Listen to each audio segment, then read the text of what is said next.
الرجيم بسم الله الرحمن الرحيم الحمد لله رب العالمين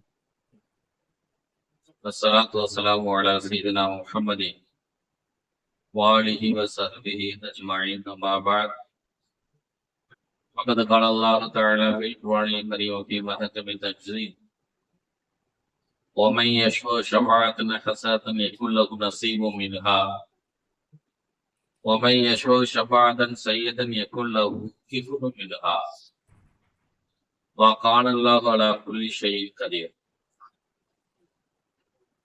وقال نبينا رسول الله صلى الله عليه وسلم عن أبي موسى الأشعري رضي الله تعالى عنه قال رسول الله صلى الله عليه وسلم يشفعوا تعجروا أو كما قال رسول الله صلى الله عليه وسلم.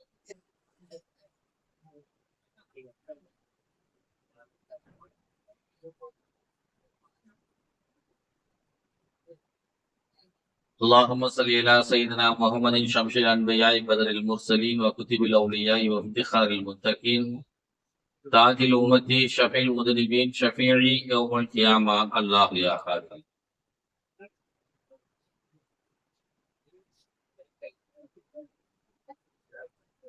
புகழனைத்தும் அல்லாஹ் ஒருவனுக்கே உரித்தானது. கண்மணி நாயகம் ரசூலுல்லாஹி ஸல்லல்லாஹு அலைஹி வஸல்லம் அவர்கள் மீதும் அவர்களுடைய குடும்பத்தார்கள் சஹாபாக்கள் இமாம்கள் தாபீன்கள் வலிமார்கள் மற்றும் இங்கே வருகை தந்திருக்கக்கூடிய நம் அனைவர் மீதும் அல்லாஹ்வின் புறத்திலிருந்து சாதி சமாதானமும் என்றென்றும் உண்டாகட்டுமா.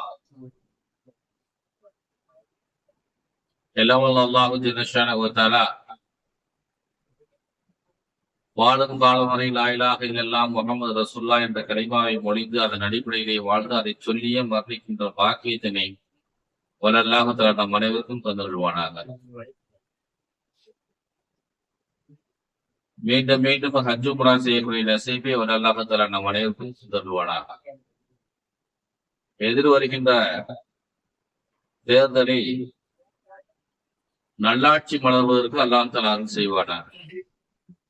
நல்லவர்கள் தமிழகம் முழுவதும் இந்தியா முழுவதும் தேர்ந்தெடுக்கப்பட்டு அவர்களால் மக்களுக்கு பல்வேறு நற்காரியங்கள் நடப்பதற்கு நல்ல தலைவர்களை நல்ல எம்எல்ஏக்களை அல்லாஹ் தஆலா தேர்ந்தெடுப்பதற்கு அருள் செய்வானாக. நல்லவர்களை பார்த்து ஓட்டு போடக்கூடிய மனநிலையை வாக்காளர்களுக்கு அல்லாஹ் தஆலா தந்தருள்வானாக. கணிதனும் பெரும் மதிப்பிற்குரிய அல்லாஹ்வின் நல்லடியார்களே, அருள்மறை திருக்குறானிலே அல்லாஹ் ஜல்லஷானஹு வ தஆலா ஒரு வசனத்திலே இப்படி சொல்லுவார், وَمَن يَشْفَعْ شَفَاعَةً حَسَنَةً يَكُنْ لَهُ نَصِيبٌ مِنْهَا. யார் ஒருவர் நல்ல மனிதருக்கு அல்லது நல்ல விஷயத்திற்கு பரிந்துரை செய்கிறாரோ அவருக்கு அதிலிருந்து ஒரு பங்கு நன்மை வழங்கப்படும். وَمَن يَشْفَعْ شَفَاعَةً سَيِّئَةً يَكُنْ لَهُ كِفْلٌ مِنْهَا. எந்த ஒரு மனிதன் கெட்ட மனிதனுக்காக அல்லது கெட்ட செயலுக்காக பரிந்துரை செய்கிறானோ,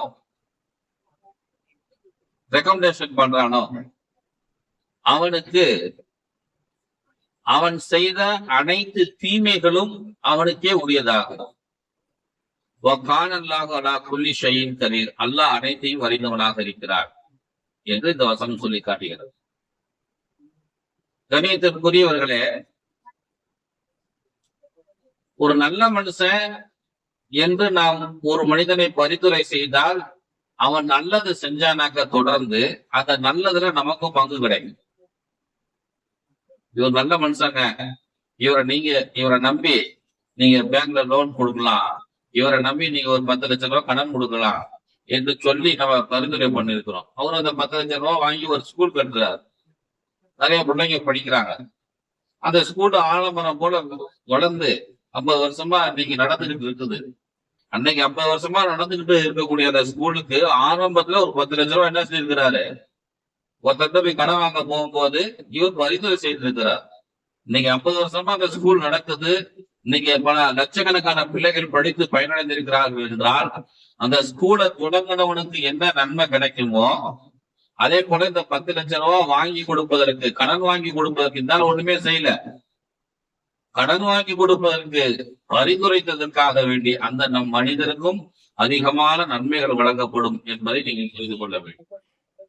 அதே போல ஒரு கெட்ட மனுஷன், இவன் நல்ல மனுஷன் தாங்க, இவரை நம்பி நீங்க கடையை விட்டுட்டு கூட வெளியே போலாங்க என்று ஒருத்தர் பரிந்துரைத்து இருக்கிறார்.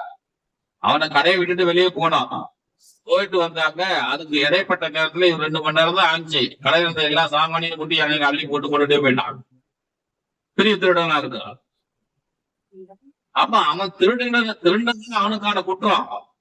ஆனா இவன் நல்ல மனுஷன்னு சொல்லி ஒருத்தர் ஆளுகிட்ட கடைக்காரன் சொன்னா பாருங்க, அந்த திருடுல இவனுக்கும் பங்கு உண்டு என்று அல்லாஹ் ஜல்லஷானஹு வ தஆலா இந்த வசனத்திலே சொல்லுகிறார். ஆனா அதுல நல்லதுன்னு நசீப், உனக்கு ஒரு பங்கு இருக்குதுங்கிறான். ஆனா கெட்டதுல கிஃபுல், மொத்தத்துக்கு நீதான் பொறுப்புங்கிறான். நல்லது செஞ்சா அவனுக்கு 100 நன்மை வழங்கப்படும்னா உனக்கு 50 நன்மை கொடுக்கப்படும், உனக்கு ஒரு 70 நன்மை கொடுக்கப்படும். ஆனா நீ கெட்டது செஞ்சிட்டன்னு வைங்க, கெட்டது செஞ்சவனுக்கு 100 பாவங்கள் கொடுக்கப்படும், பரிந்துரைத்தவனுக்கும் 100 பாவங்கள் கொடுக்கப்படும். கிஃபுல், அதுக்கு நீதான் பொறுப்புதாரி என்று அல்லாஹ் சொல்கிறார். பெருமானார் ஸல்லல்லாஹு அலைஹி வஸல்லம் அவங்க சொல்லுவாங்க, இஷ்ஃபஉ அஜ்ரு, நல்லவற்றுக்கு நீங்கள் பரிந்துரை செய்யுங்கள், உங்களுக்கு நன்மை வழங்கப்படும், அஜ்ரு, கூலி வழங்கப்படும் என்று அல்லாஹ் தஆலா சொல்கிறார்.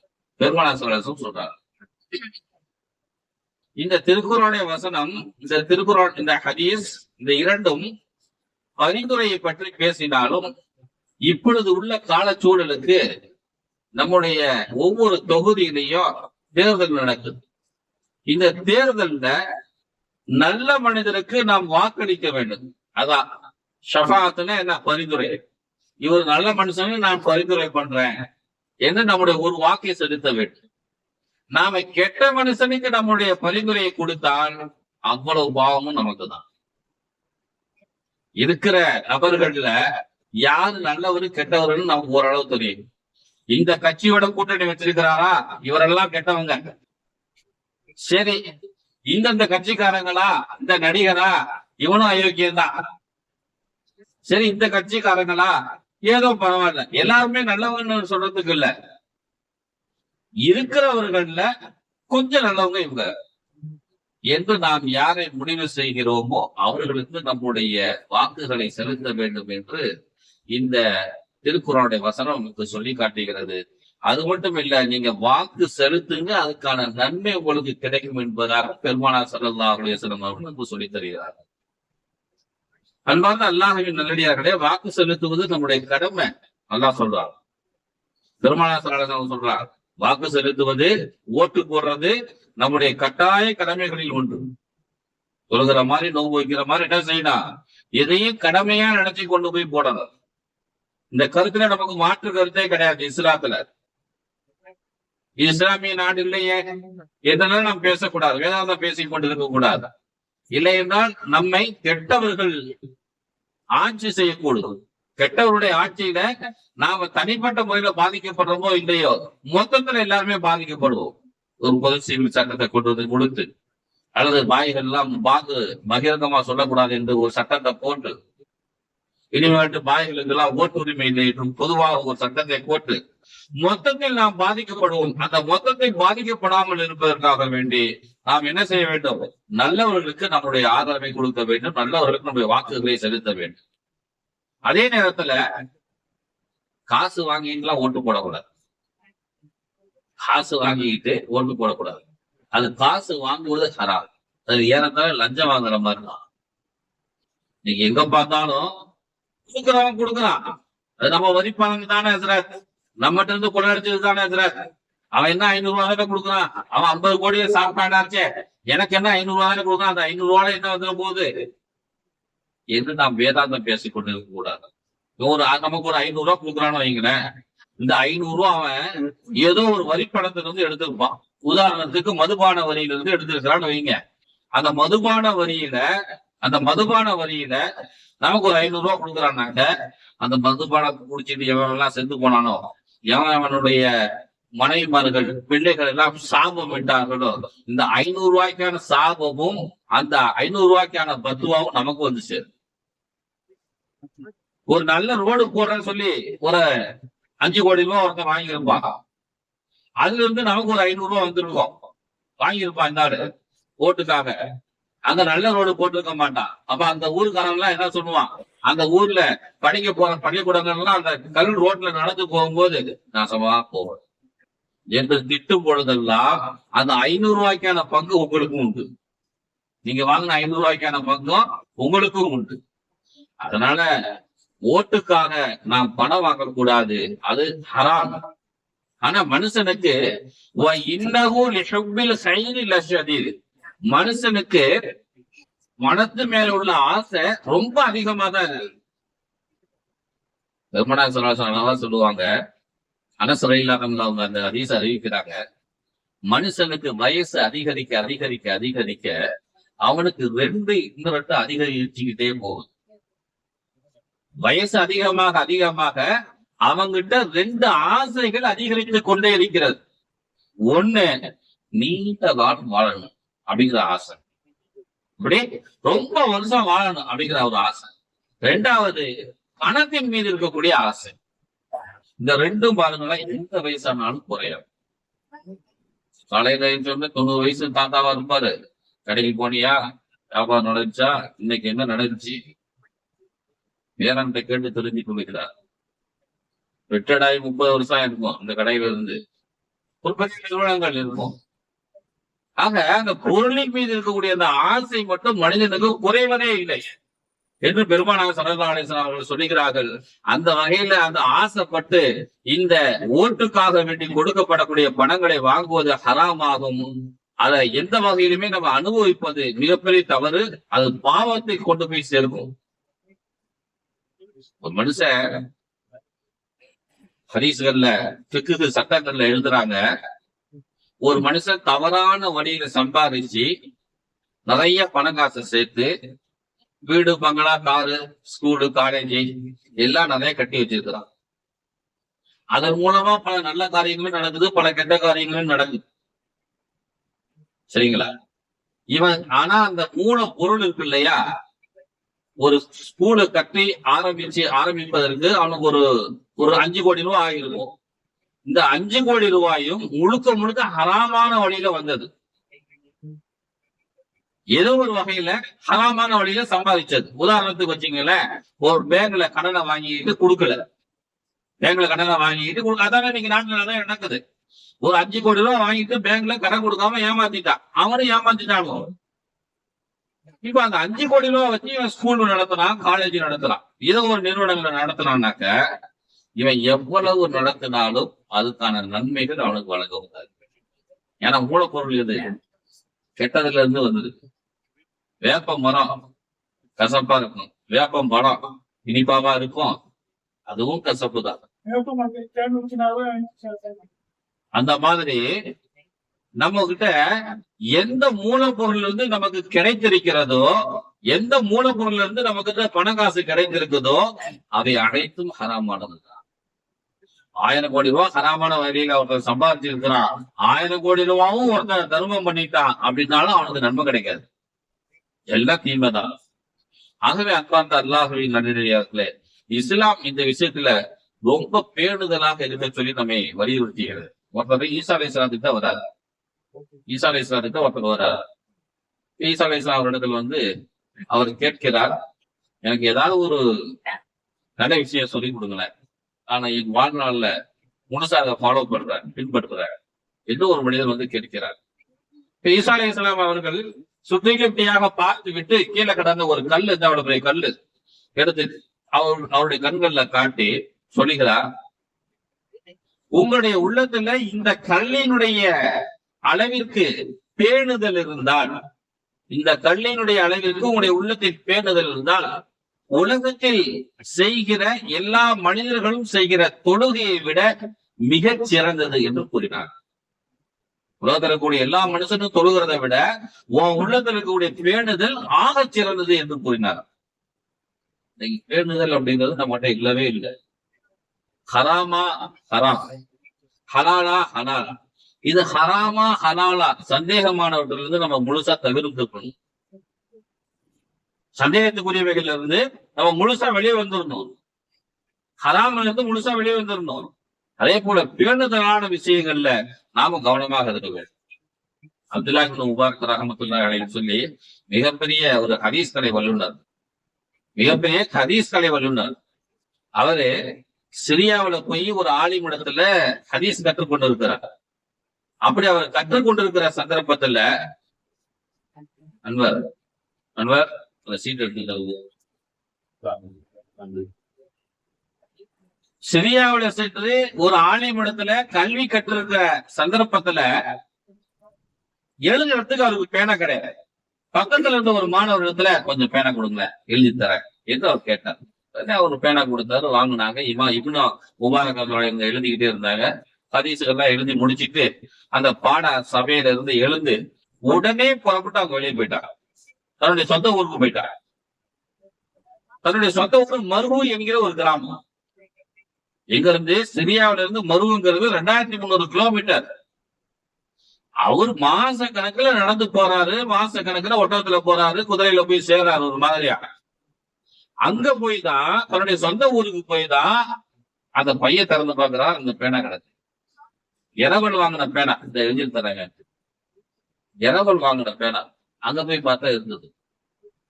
இப்னு முபாரக் ரஹ்மத்துல்லாஹி அலைஹி அவங்க வீட்டுல போய் உட்கார்ந்து சாப்பிட கூட இல்ல, வீட்டுல கொண்டு போய் தன்னுடைய வேலைகளை கூட முடிக்கல. அப்படியே திரும்ப புறப்பட்டு வந்து அந்த உரிய இடத்துல அந்த பேனா ஒப்படைத்தார். இன்னைக்கு நம்ம ஹதீஸ் புகாரி முஸ்லிம் எல்லாம் சொல்றோமே, இந்த ஹதீசுகளுக்கு இவ்வளவு மதிப்பு மரியாதை ஏன் இருக்குதுன்னா, இவ்வளவு பேணுதலாக அவர்கள் அந்த ஹதீஸை சேகரித்து நம்ம கிட்ட கொண்டு வந்து சேர்த்ததுனாலதான் அந்த ஹதீஸுக்கான மரியாதை மதிப்பு நம்மிடத்தில் இந்த அதிகமாக இருக்கு. ஆக பேணுதல்ங்கிறது வாழ்க்கையில ரொம்ப ரொம்ப முக்கியம். அகமது ரஹ்மத்துல்லாஹி அலைஹி அவங்க ஒரு காரணத்துக்காகவே சிறைக்கு அடைக்கப்பட்டிருந்தார். பக்தாதுல சிறையில் இருக்கிறார். பக்தாதுல சிறையில் இருக்கும் போது அரசாங்கம் இவரை பிடிச்சி சிறையில் அடைச்சிருக்கு.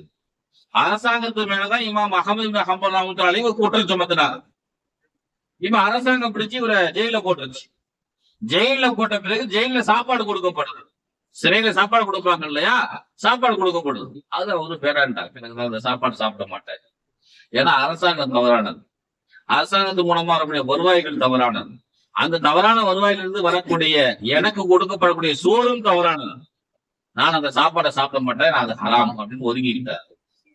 நீ எத்தனை நாள் கடமையா பார்த்துக்குவோம் என்று அவர்களும் விட்டு விட்டார்கள். 2 வார காலமாக அவங்க சாப்பிடல, தண்ணி மட்டுமே குடிச்சிட்டு இருந்தாங்க. வேற வழி இல்லாம அந்த அரசாங்கம் பிறகு கடைசியாக அகமது ஹம்பல் ரஹ்மத்துல்லாஹி அலைஹி வீட்டுல இருந்து சாப்பாடு கொண்டு வந்து நீங்க சாப்பிட்டு கொள்ளலாம், அவங்களுடைய வீடுகள்ல இருந்து சாப்பாடு வருவதற்கு அரசாங்கம் அனுமதித்தது. 18 மாதங்கள் ஏறத்தால அவங்க அங்க சிறையில இருந்தாங்க. 18 மாதமும் அவங்களுக்கு சாப்பாடு வீட்டுல இருந்து தான் வந்துச்சு. அரசாங்கத்து மேல குறை சொல்லிட்டு அரசாங்கத்தினுடைய சிறையிலிருந்து கிடைக்கக்கூடிய உணவை சாப்பிடாம இருந்ததுக்கு காரணம் அவங்களுடைய அந்த பேணுதல். அதனாலதான் இன்னைக்கு அகமது ஹம்பல் ரஹ்மத்துல்லாஹி அலைஹி அவங்க என்ன செய்யறாங்க, ஹம்பலிங்கிற ஒரு பெரிய மதுகம் இன்னைக்கு சமூகத்தில் இருக்குது.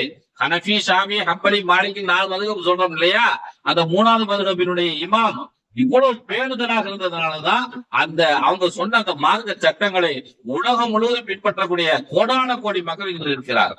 இந்த பேணுதல் நம்முடைய வாழ்க்கையில வேணும். அதனால ஓட்டுக்கு கொடுக்கப்படக்கூடிய அந்த பணம் காசுகளை நம்ம என்ன செய்யக்கூடாது, வாங்கி அனுபவிக்க கூடாது. அதுதான் இந்த பேணுதலான வாழ்க்கையை நமக்கு சொல்லி காட்டுகிறது. இமாம் தாவூஸ் ரஹ்மத்துல்லாஹி அலைஹி என்று சொல்லப்படக்கூடிய மிகப்பெரிய ஒரு இறைநேசர் இருந்தார். ஹிஜ்ரி 170 160 இந்த மாதிரி காலகட்டத்துல வாழ்ந்தார். அவருடைய குடும்பத்துல மிகப்பெரிய வறுமை, கடுமையான வறுமை.